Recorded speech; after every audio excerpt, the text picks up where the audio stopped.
mga ka-chillax, I'm Carlos from MG Libis, Quezon City.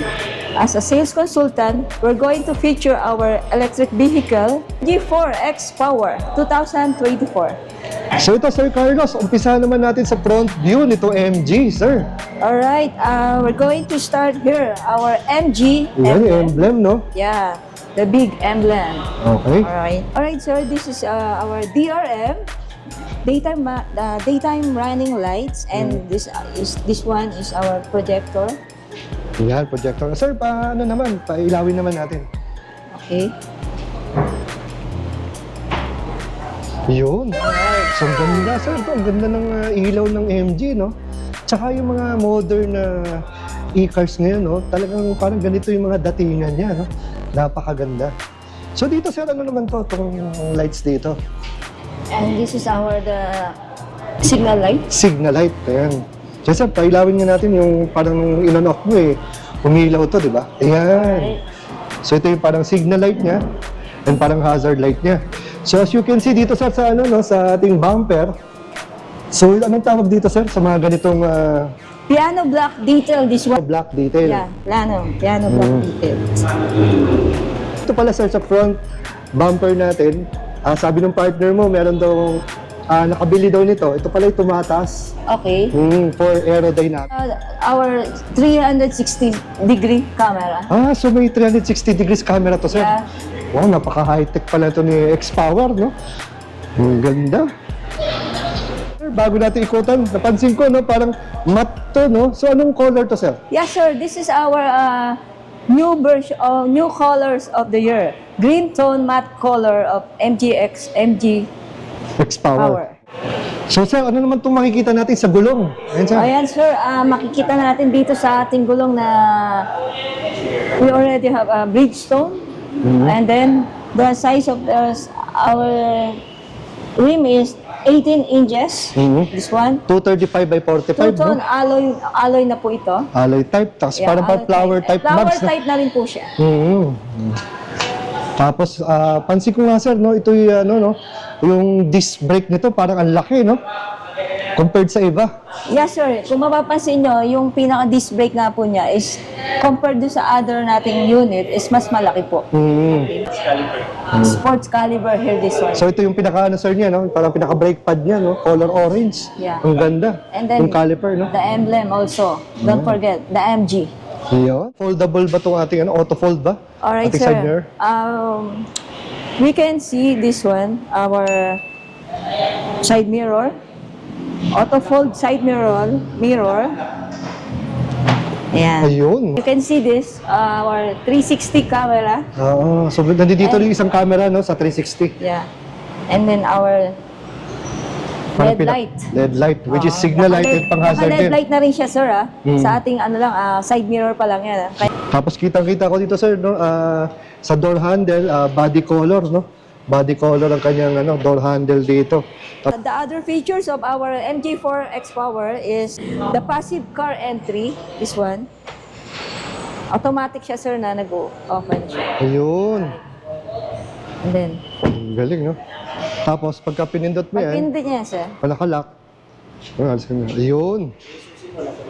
Basta yung susi, nasa bulsa. yes, nasa bulsa lang, sir. Within the vicinity lang ng ating car.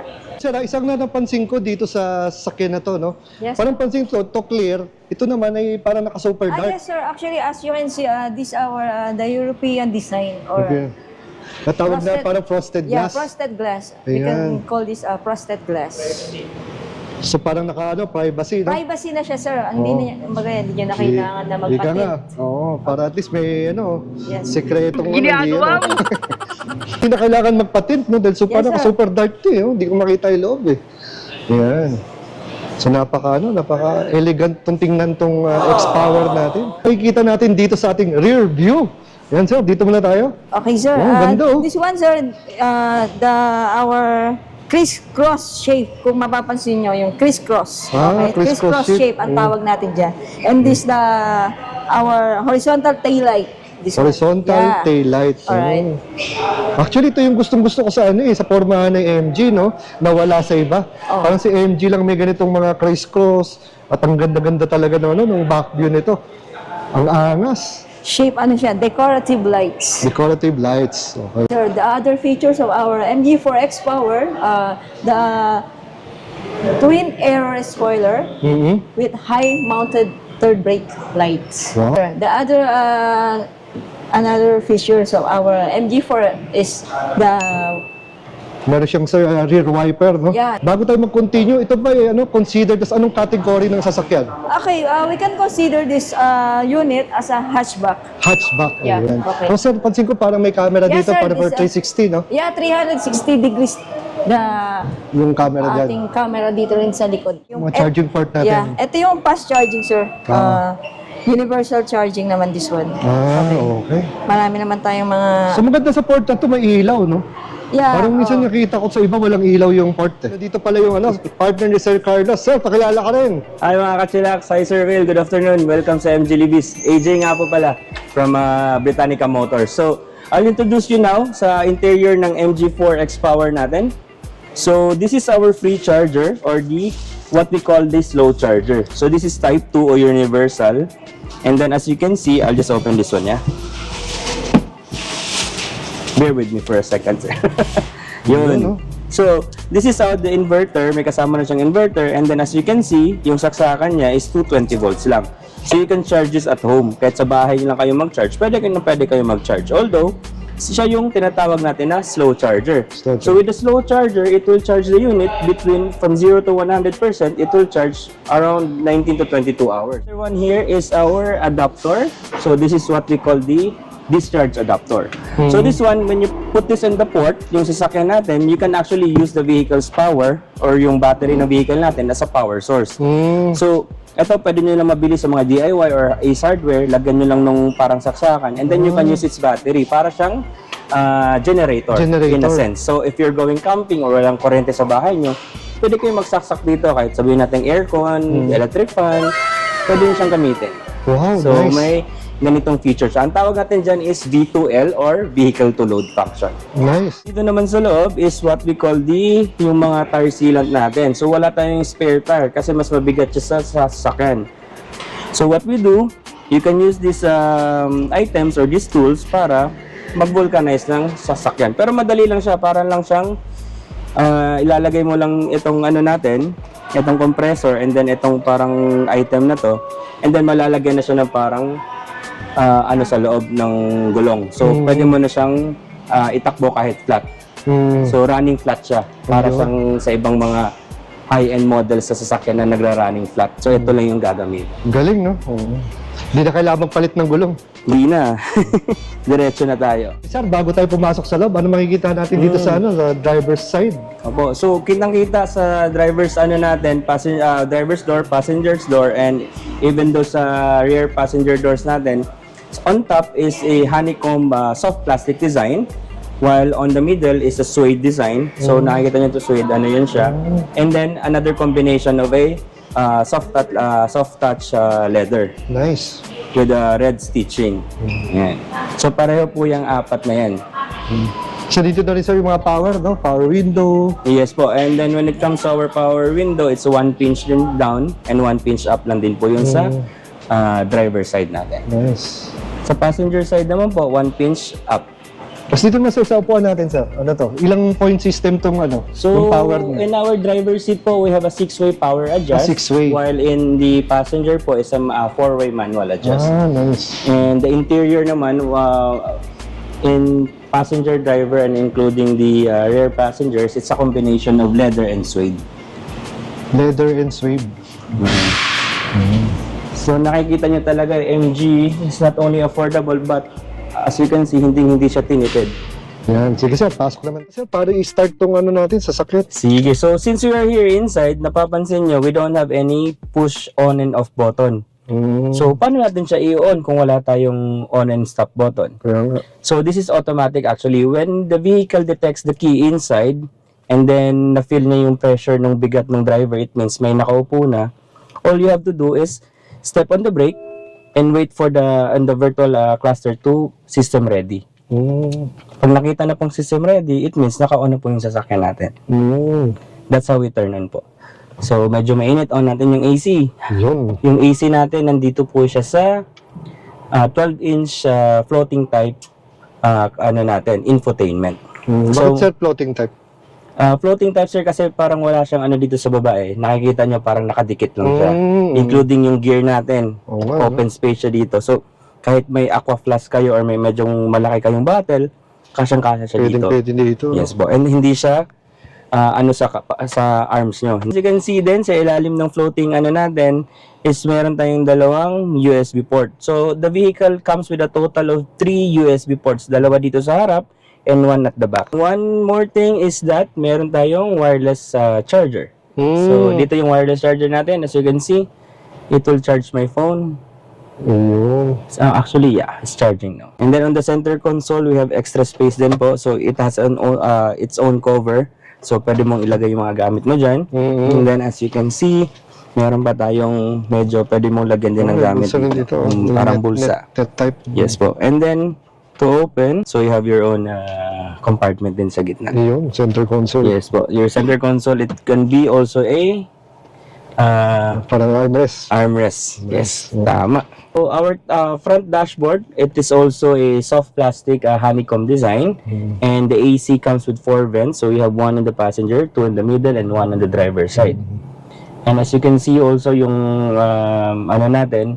steering wheel natin is a 2-spoke design, and flat din yung bottom and top. So naka parang sports type din yung niya. Pero sir, pansin ko, daming pindutan sa Yes sir. sa So steering, no? multi-function din yung steering steering wheel niya. So nandito na lahat. So yung mga function natin like this one sa volume, nandito na. To change song, nandito din. And then kung may tumatawag sa inyo, you can just press this button, and then this one is also para mag-change ka naman ng mga info dito sa cluster mo. Yan sir, yung sa cluster, ano ba makikita natin dyan? Madami tayong makikita din sir, halos lahat ng mga kailangan mo, even the timer, pwede ka mag-time kung tinetest mo yung speed mo, like your 0 to 100, pwede mo maano ito, yung lap mo, ganyan. Kasi sports design siya so may mga tayo, pala, no? timer records tayo.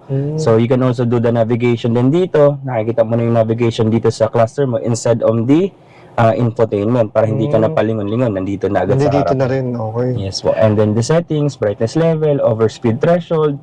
Yung overspeed threshold natin, pwede ka mag-set ng limit ng speed mo. Let's say for example, lagyan mo lang ng 100, and then pag sumobra ka ng 100, may mga warning na. Let's say for example, yung mga normal kasi nasasakyan natin sa market ngayon is 120, auto set yan But sa atin, pwede mo i-set 120, 100, 80, nasa sa'yo na yan kung ayaw mo medyo mabilis yung takbo mo. Parang limiter na siya, no? Yes sir, parang Nice. ganun. And then yung service natin, kung kailan yung next service. So nandito na lahat actually, even the music, FM, or mga Bluetooth mo, nandito na din. Sir, sa speed mode, ng ilang speed to? This one sir, since automatic, 7 speed. 7 speed. We have actually 5 drive modes. So once you go to the vehicle option, okay. So as you can see here, we have the snow. Since wala namang snow sa Pinas, but still we can use this during slippery roads like umuulan. You can use the snow mode, or kung battery kayo, pwede nyong yung battery conserve. So pwede kang mag-eco mode, and then you can just go with the normal, which is the normal mode, and then sports mode kung gusto nyo na ng medyo mabilis. Gusto nyo nang i-try yung dual motor niya, gusto mo i-try yung horsepower and then the torque, then go with the sports mode. And then we have one more thing is the custom mode. Custom. So with the custom mode, you can just customize everything. So nasa sayo nun, like the horsepower, gusto mo naka-eco yung horsepower mo, naka-normal or naka-sports mode, the steering, ayan, the pedal force, even the energy recovery, naka-ano din siya, naka-customize. So actually, in total, you have 5 options. Wow, grabe, sobrang high-tech. And then we also have the one pedal drive mode, so you can just turn on and off yung one pedal drive mode natin. And lastly, yung energy saving mode. So kahit naka-normal drive mode ka or sports drive mode, pwede mo pa rin i-on yung energy saving mode mo. So it will lessen the battery consumption just a little bit. So para sa inyo sir, anong pinaka-highlights nito, yung mga parang pinaka-features niya? Most likely the X-Power is actually built for a racing vehicle So for me, yung pinaka-highlights talaga niya is actually the dual motor. Dual motor. Bihira lang kayo makakita in an EV which comes with around 435 horsepower and 600 torque. So imagine, it's comparable to a supercar, like Nissan GTR, mga Supra, ganun. Even talo nga niya yung Supra eh. As you can see, there's even a there's even a test in YouTube where they drag race the X-Power versus Lamborghini Gallardo and versus the Nissan GTR. Kitang-kita naman doon how fast the acceleration of the X-Power is. Naiwan na yung dalawang supercars. Wow. So that is actually the selling point of this vehicle. Sir, bago tayo lumayo pa ng konti, yung basic specs pa nito, katulad ng Sige. kilowatts, range, anong volts dito. So this one, the X-Power comes with around 64 kilowatt battery capacity. So sa battery naman niya, hindi lang siya yung isang battery, bali ano siya, 3 panels of battery. So let's say for example, isang battery mo lang masira, you just have to change one battery. You don't have to change all the batteries. Okay. So it's super sealed. Before MG before MG sell this one in the market, so they still tested the battery. So they did 5 tests. So kasama na dun yung waddle test wherein they submerged the battery's vehicle in the water for 28 hours. Wow. We have the needle test, yun yung pineers natin siya ng mga metal. Once they did it, walang mga leakage na nangyari. So mga holes lang, so may mga butas-butas lang siya. But still, napaka-safe pa rin na ano yun. Sinunog niya ni MG yung battery, hindi siya sumabog. Still intact yung battery. They did some acid test, so yung mga corrosion test, the corrosion test. So it's a mixture of something salt and mga any other chemicals para tinatry natin kung nagde-degrade yung ano. But still, the battery percentage and the battery life is still the same as the original one. So, and then lastly, we did some crash tests. Yung mga crash tests natin, by the way, MG4 is a 5-star NCAP rating. Wow. That's the highest rating you can get in Euro. So that's a 5-star NCAP. And then, yun nga, ginawa natin the crash test. Binangga yung sasakyan, ang daming crash test nangyari. And then, what happened with the battery? Still very intact. So, safe to say, non-combustible yung battery natin. Wow. So, don't worry na minsan nasa initan yung sasakyan mo, nakababad sa init, or binaha ka. Your battery will be very safe. As long as pag binaha ka, wag mo lang papasukin dun sa charging point kasi ibang usapan. Pero at least yung pinaka-delicate part niya sa taas naman, sir, no? Parang ano naman. Kasi when it comes to yung sa baba natin, sa battery, super safe yung ano natin. Kasi tayo, naka-MSP tayo or modular scalable platform. Kaya medyo, pansin nyo sir, medyo maluwag tayo sa loob, di ba? Hatchback siya, maliit siya. But still, when you go inside, mataba ako. I am around 100 kg. 5'6" and a half. But still, napakaluwag pa rin sa ano ko. Sa loob ko. Sa loob ng sasakyan. Well, the range, since dual motor siya, it will consume more power. Nabawasan tayo ng konti.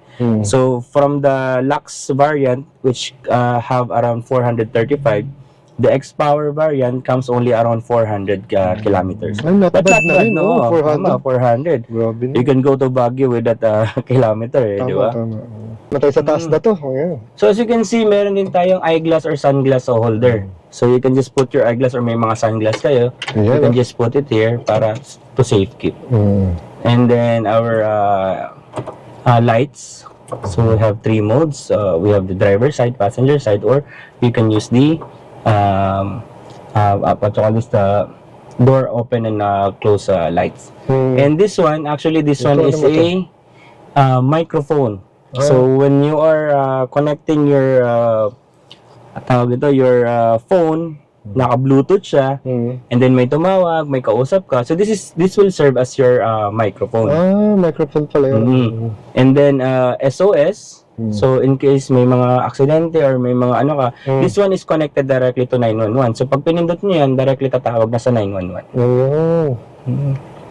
And then as you can see here on the on top of our windshield or sa likod ng rear view mirror natin, meron tayong isang maliit na compartment. So ito siya, actually this is what we call the MG Pilot. MG Pilot. Yes, the MG Pilot is actually the safety features of the vehicle. Ito na yung mga sensors. Dito na lumalabas yung mga sensors natin. So, ito yung siya, yung nagsisense na tulad ng ano natin, automatic lights on and off and automatic high beam. So pag nade-detect niya na medyo nasa shade tayo or medyo madilim yung area, automatic nag-on na yung ano niya, tawag nito, yung headlights.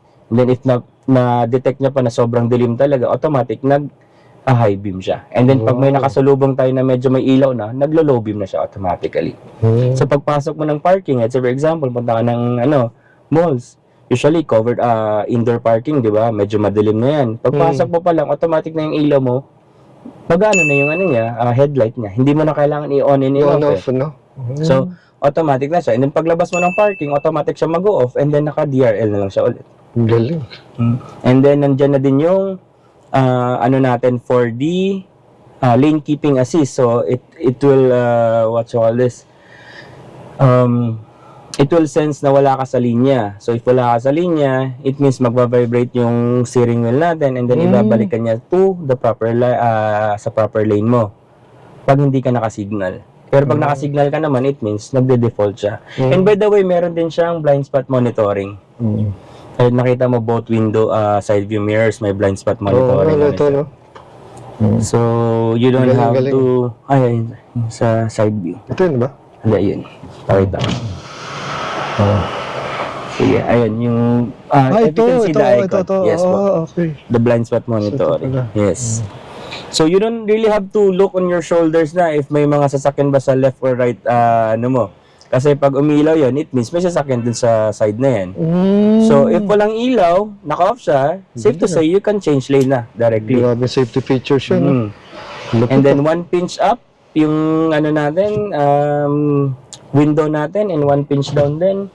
So, both one pinch up and one pinch down.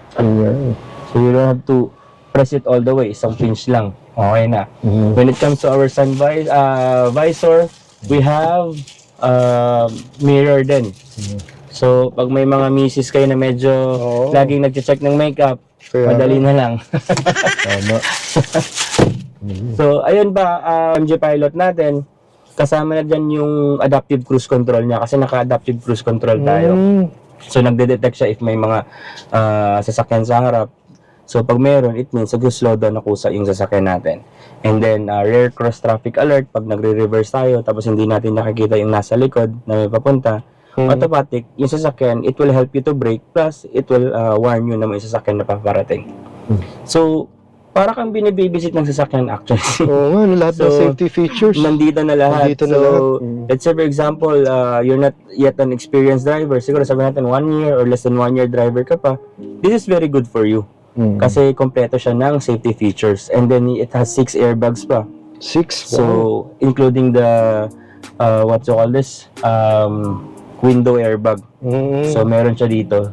And then even yung glass niya, hindi siya nababasag totally. Pag nabasag siya, nagka-crack lang siya, pero hindi siya yung basag na Shatter talaga. shutter talaga. So, isang safety features din ng mga glass natin.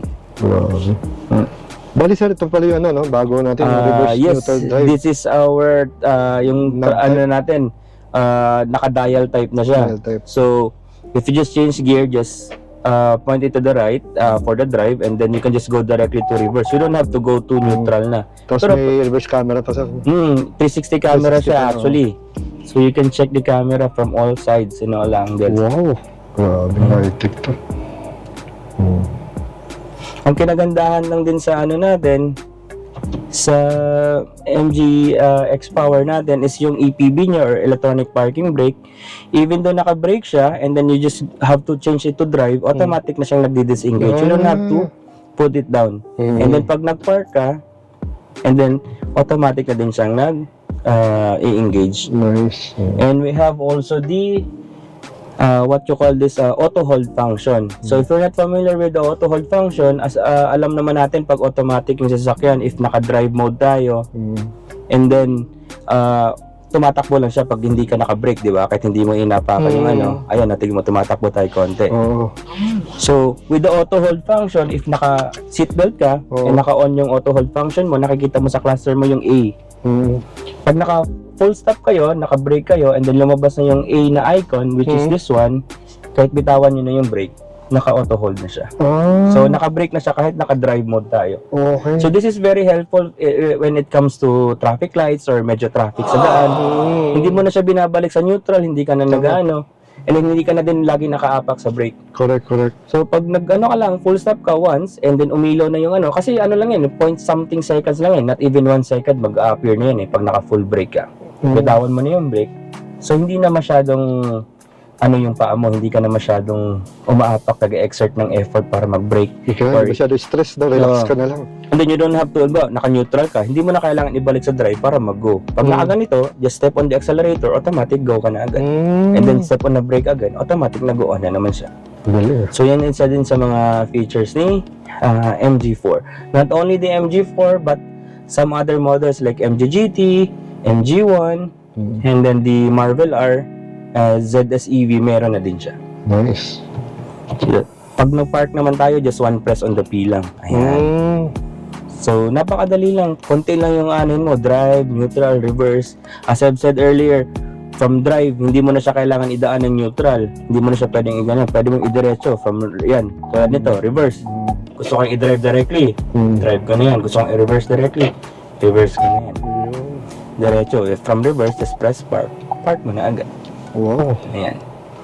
High-tech. Ayun, high-tech talaga. And then with the cost of 2 million pesos lang, hindi na siya tinipid, kompleto lahat. Nandito lahat ng features sa mga high-end na sasakyan.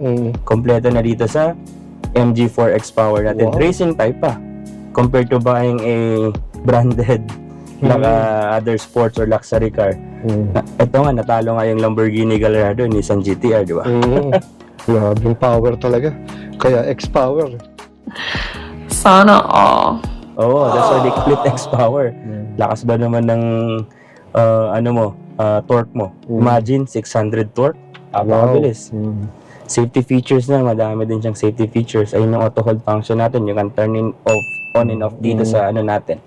Actually, lahat ng mga safety features, lahat ng mga kailangan mo, halos lahat, let's say 90%, nasa infotainment yun na. Pwede mo nang dito lahat gawin. Lahat mapag-aaralan dito, no? Paglaruan na lang nila dyan. Oh, and then you can even turn off your vehicle dito sana like ito. Halimbawa, wala tayong on and off button. Ito, pwede mo siyang i-off dito. Ayun, may ano siya. Although, papakita ko pa rin mamaya paano siya i-off nang hindi mo na siya kailangan pindutin dyan. Convenient, lightning natin, meron din tayo sa mga follow me home feature. Yan yung sinasabi ko kanina, automatic high beam. Yung follow me home. Follow me home, sa mga hindi nakakaalam, yung follow me home, let's say for example, naka-off na yung sasakyan nyo, nakapatay na lahat, and then medyo madilim sa lugar nyo. Pag yung susi ng sasakyan, na-detect ng sasakyan natin na nasa harap, and then na-detect ng MG Pilot na medyo madilim, kusang nag-on yung headlights niya for like 10-15 seconds. So parang kaya tinatawag siya na follow me home kasi parang papasok ka from gate, papasok ka ng bahay niyo, medyo madilim.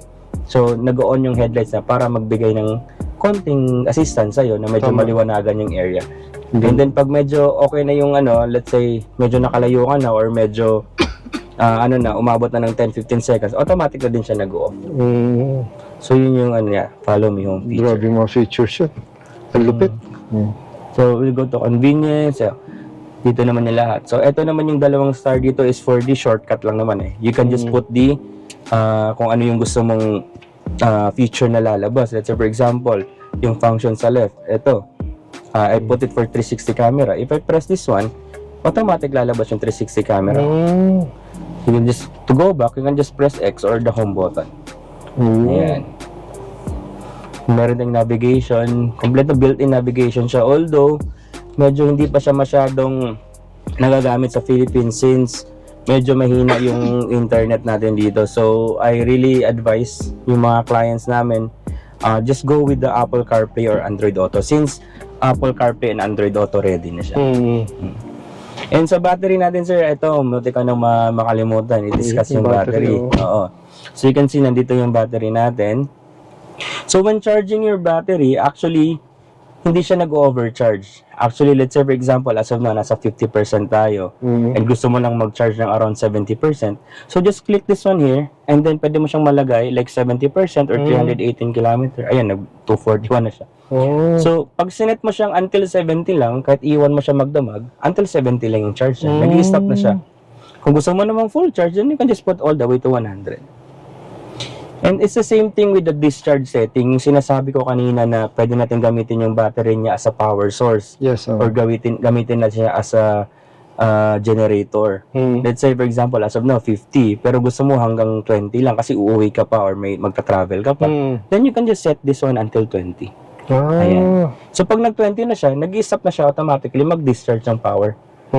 So parang hindi naman nauubos kasi minsan nakakalimutan mo, nauubos yung battery ng Kaya sakyan nga, mo. oo. Di, wala ka ding battery. Oh, Let's say for example, brand out yun or nasa camping kayo, di ka rin makakauwi. tama. So, iset mo din siya until 20. Okay. And then may ano naman din siya, may mga settings naman siya kung saan mo siya gusto na mag-warning. Let's say for example, pag 20, mag-warning na sa'yo na konti na lang battery. You can set it to 20. You can set to 10, 15. Nasa sa'yo na yan. Para hindi ka din maubusan ng power. Nice. And one of the features din pala sa EV natin is we have this what we call the regenerative brakes. Meron to. So if you are on downhill, hindi ka umaapak sa accelerator or naka-brake ka or ganon, dahan-dahan bumabalik yung energy ng sasakyan through your battery. So as in nakikita naman din natin sa info cluster, itong nakikita nyong may tatlong color na bilog and then may 3. Sa ngayon kasi hindi tayo nakagalaw so naka-stop lang tayo. So yung ano niya, 3, it means heavy yung balik niya ng ano sa atin. So kanina pa tayo, less than 1, parang 1% pala yung nababawas. Kanina pa tayo naka-on dito, kanina pa natin ginagamit. So hindi siya basta-basta na uubos yung battery. Yan yung naka-custom ano pa tayo, hindi pa tayo naka-eco niyan. So yan, nandito na din lahat yan, lahat ng ano. Energy consumption mo, gusto mo makita yung ano mo, nandito na lahat. So, Grabe. ikaw na bahala paano mo siya kalikutin or paano mo siya i-adjust. Nandito na lahat sa ano, sa cluster or sa infotainment. Sa seatbelt naman, usually kasi with the vehicles right now, yung sa seatbelt, yung warning niya lang is for the driver and the passenger, hindi kasama yung likod. Well, the MG4 kasama yung likod. Pag na-detect niya na medyo mabigat or may nakaupo sa likod, kailangan naka-seatbelt sila. Naka-seatbelt. Otherwise, ulit-ulit nag-warning sa'yo. Maingay May yung... tunog na, may tunog. Yes, correct. And minsan hindi pa gagana yung sasakyan, minsan ayaw niya mag-system ready unless naka-seatbelt ka. Nice. One of the safety features, kaya hindi siya hindi siya mag-system ready pag hindi ka naka-seatbelt. Kasi prerequisite yung seatbelt niya. Kailangan naka-seatbelt tayo for safety purpose naman din. And then sa likod din, nakikita niyo kung if you have babies, may mga toddlers kayo, kailangan niyo ng ISOFIX. Comes with the ISOFIX, left and right. So hindi niyo na siya kailangan i-ano lang sa seatbelt, naka-ISOFIX siya, mas safety siya sa toddlers or sa babies. Then sir, ano naman nating warranty? So our warranty, bumper to bumper warranty, is 5 years or 100,000 kilometers, and we have a separate warranty for the battery itself. So huwag kayong mag-alala, yung battery natin, it will go up to 8 years warranty or 160,000. Lifespan is around 20 years lifespan ng battery natin. So kahit more than 10 years yung nagamit, okay pa rin yung sasakyan niya. Ayun. Tapos sir, anong modes of payment sir? Modes of payment, naku, napaka-flexible namin. When it comes to modes of payment, we can do cash, bank PO, or we already have in-house financing din. Kung gusto nyo, medyo kami na lang yung bahala mag-ayos ng mga documents nyo, kami na lang yung magpapasa sa bangko. We have the in-house financing. So we have different options naman. Actually 4, sorry. I forgot to tell you the other one. Company PO. If you own a company, gusto nyo medyo makasave sa taxes or something, you can use the company PO. Since with the company, you can actually get a little bit discount when it comes to taxes. So yun. So again sir, ano ba pwedeng ipin para madaling makita itong MG Libis? Oh, MG Libis, just search it on Google. Search MG Libis. We are just along C5. So malapit kami sa Eastwood or Padre Pio, if familiar kayo sa Padre Pio. So just search it in Google or you can search in Facebook then. Nice. So you can search, you can go to my page, AJ Bisana of MG Libis, Britannica United, or you can search directly MG Libis online. Naman sa pag-off ng sasakyan, since wala naman siyang button din, so all you have to do is just go out of the vehicle. Pag naka-park na kayo, naka-handbrake na kayo, safe na to go out, just go out of the vehicle lang. So let's just go out and then Kailangan ba sir, lahat naka-go out? Hindi naman, kahit O kahit ako yung lang, driver as lang? long as nakalabas lang yung susi. Na-detect ng sasakyan na wala na yung susi sa loob, and then naka-close yung driver seat, and all the actually yung lahat ng doors naka-close, pwede na natin i-off yan. Ayun. So let's drive.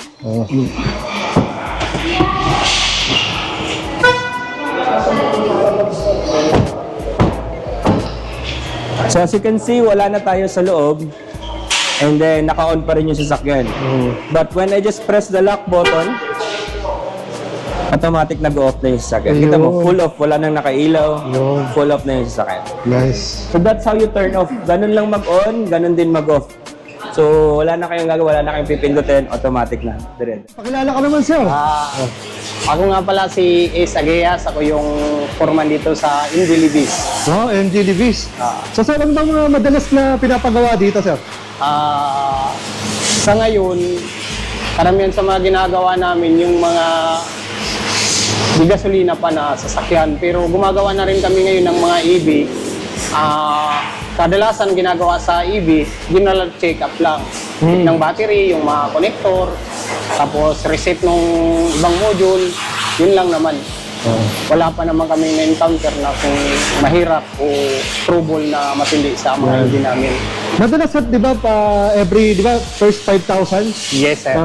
Libre pa yun, di ba? Libre yun, sir. Tapos yung 10,000 naman, ano naman ang kailangan na yun doon? Ano lang, sir? Top up ng fluid. Top Check up up. lang. Check Check up up lang lang talaga. talaga. Murong check up Oh. lang. Wala namang pinapalitan pa kami sa ngayon sa Ayan. EV. Ito, sir, may singit ko lang, ha, sir. May singit ko lang.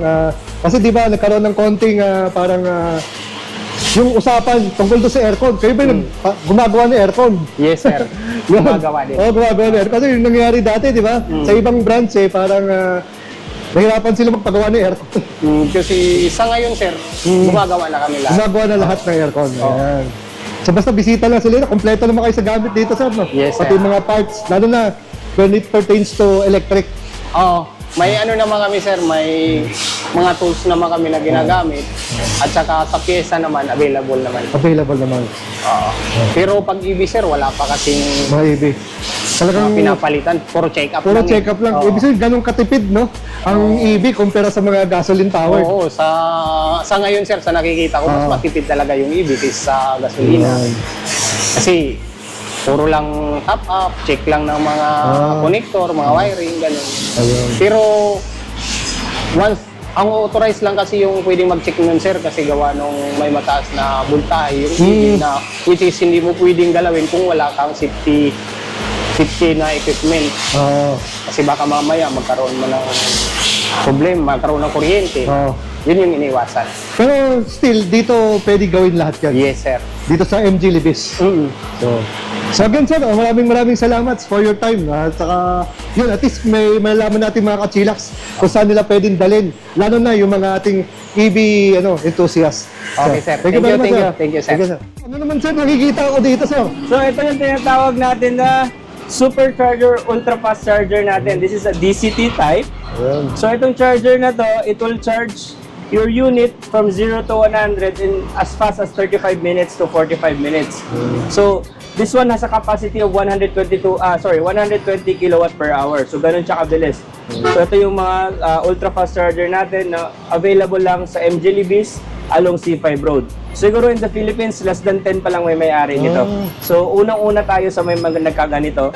And then if you buy an EV from us, any EVs, you are entitled to a free charging for unlimited for a period of 6 months. Wow. So kahit paulit-ulit kayo ito mag-charge everyday, walang problema. Dali lang nila dito, you can no? avail. Yes, 6 months, wala kang gagastusin for your Wow, okay. charging. So 6 months, wala kang gagastusin. Kaya diba, kung naka-ice ka, Oo. naka-ice model ka, di ba bumabayad ka ng gas? Tama. Minsan kung sa bahay ka mag-charge, magbabayad ka ng kuryente. But dito, kung malapit ka, within the area ka, charge ka lang dito, just inform us.